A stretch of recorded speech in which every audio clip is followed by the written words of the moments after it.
de pêche, de droits de douane.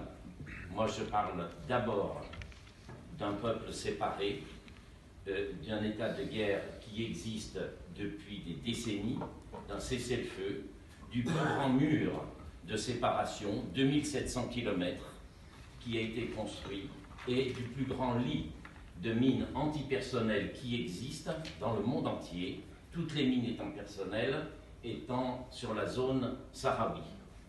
Je parle de familles qui ne se voient plus, je parle de familles qui sont séparées depuis l'enfance, d'enfants qui ne se connaissent qu'au téléphone, et je parle aussi de ma compatriote, Madame Claude Mangin, qui est l'épouse de Nama Asfari, et qui a été condamnée à la suite d'un procès inique au Maroc, qui a demandé 4 fois à lui rendre visite et qui est rejetée à la frontière.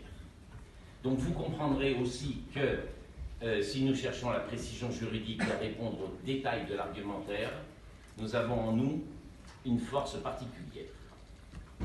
Je ne suis pas devant la Cour, nous y reviendrons bientôt. J'ai signé il y a 2 jours un nouveau recours contre l'accord que vous avez programmé et assuré sur l'aviation civile. Nous avons donc un nouveau rendez-vous qui nous attend et vous avez donc une nouvelle défaite programmée. Nous sommes devant le Parlement et je m'inscris tout à fait dans l'invitation qui était la vôtre de dire que l'avenir ne passera pas par les procédures et comme avocat je suis bien placé pour vous le dire. L'accord interviendra par une solution politique dans le respect du droit international.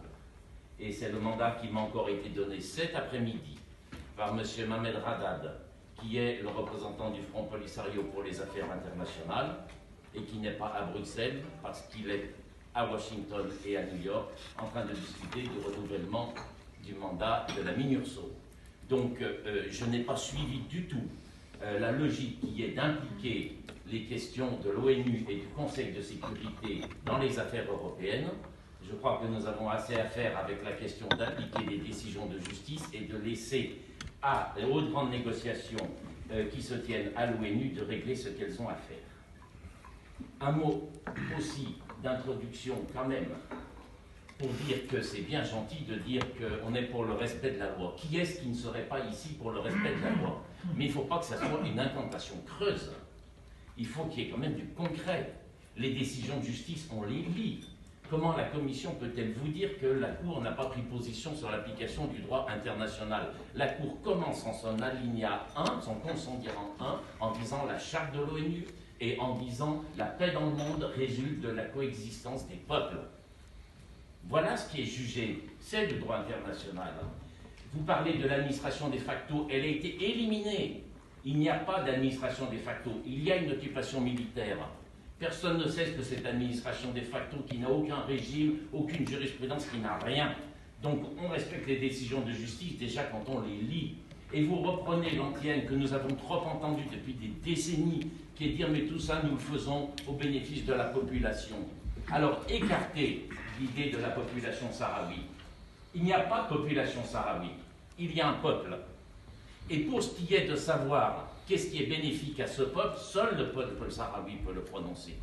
Avec tout le respect que je vous dois à celui de vos services, à votre expérience, vous n'avez aucune qualité, ni ce Parlement d'ailleurs, ni moi, pour dire ce qui est bon pour le peuple sahraoui. Et ça, c'est le paragraphe 106 de l'arrêt de la Cour de justice qui dit la question n'est pas de savoir si c'est fait au bénéfice ou non. La question, c'est de savoir qu'est-ce qu'ils ont décidé, parce que c'est un consentement. Et ce consentement du peuple sahraoui, il s'exprime sur une base claire que je n'ai pas entendue et qui nous choque énormément parce que c'est la vie des personnes qui est en cause. C'est de se battre pour l'autodétermination dans le respect du droit international. Après l'arrêt de la Cour de justice de 1975, en demandant quoi? J'insiste que nous sommes dans un Parlement, ils ne demandent pas des décisions de justice, ils ne demandent pas des procès, ils ne demandent pas des plaidoiries d'avocats, ils demandent un référendum d'autodétermination. Alors, nous allons parler du respect de la loi, mais nous allons en parler de manière concrète.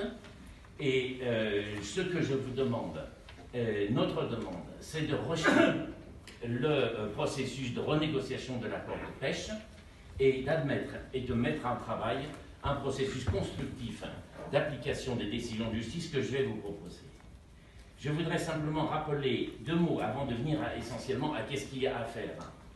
Il y a une démarche fondamentale dans ce que nous avons fait. Et ici, c'est un souvenir très précis d'une nuit de novembre 2012, où nous étions dans le Grand Sud, où vous avez été, monsieur. Vous savez à quel point c'est impressionnant. Et la nuit tombe, et l'avion nous attend. Ça fait 2 jours que nous sommes ici en discussion avec les dirigeants sahraouis, pour leur expliquer que ce peuple africain, colonisé, musulman, méprisé par la communauté internationale, saigné par des pays comme la France et l'Espagne, a une possibilité d'être entendu en utilisant l'outil juridique devant la Cour de justice de l'Union européenne et de ramener autour de ce raisonnement juridique du consensus des parlementaires, parce que avant d'être des politiques, on est d'abord des citoyens européens. Et comme avocat, je peux vous dire la foi fervente que j'ai dans l'Union européenne comme communauté de droit. Et ce qui est en cause, ce que l'on brime dans cette affaire, c'est la vraie autorité du droit. Et c'était ça la démarche. Et c'est sur ce plan que ce soir-là, après avoir présenté l'affaire pendant les 2 jours, nous avons attendu le délibéré des dirigeants sahraouis et du président Abdelaziz, auquel je veux rendre hommage aujourd'hui. Et les Sahraouis sont extrêmement démocratiques. Ils ont discuté dans l'après-midi. Et on voyait l'avion qui allait arriver et nous n'aurions pas le mandat. Mais notre émissaire est arrivé. Il avait ce mandat.